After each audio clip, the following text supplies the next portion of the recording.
Une équipe performante n'est pas le fait du hasard. Je suis très souvent sollicitée en tant que coach pour intervenir auprès de différents services où il y a un certain nombre de tensions, voire de conflits, et pour apaiser effectivement ces tensions-là et créer une cohésion d'équipe. Alors en tant que dirigeant et manager, c'est effectivement votre rôle pour créer des relations profondes entre vos collaborateurs.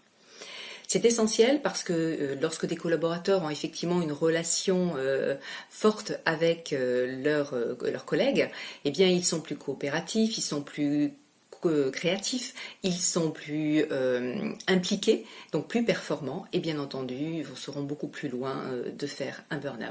Alors je vais vous donner 3 trucs en fait qui sont à faire au quotidien. En tant que leader, vous pouvez donc stratégiquement créer cet épanouissement au travail en vous appuyant tout d'abord sur, premièrement, tirer parti des points communs de vos équipes pour créer de l'amitié en fait.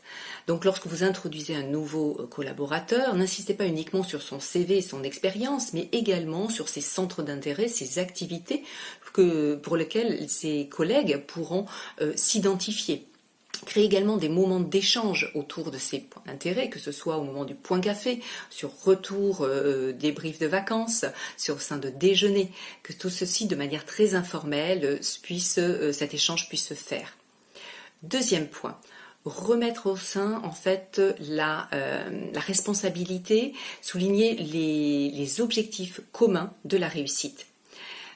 Mettre en évidence effectivement la réussite individuelle passera également effectivement par l'implication de chacun et que chacun est une partie essentielle de cette réussite collective, tout simplement, puisque nous allons tous vers un objectif commun.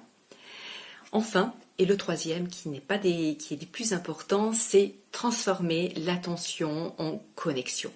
Comment valoriser les réussites de chacun pour transformer des moments de tension en opportunités de réelle et profonde connexion. En fait, l'idée, c'est bien systématiquement de valoriser l'implication, l'apport d'un des collaborateurs sur un sujet, sur un projet.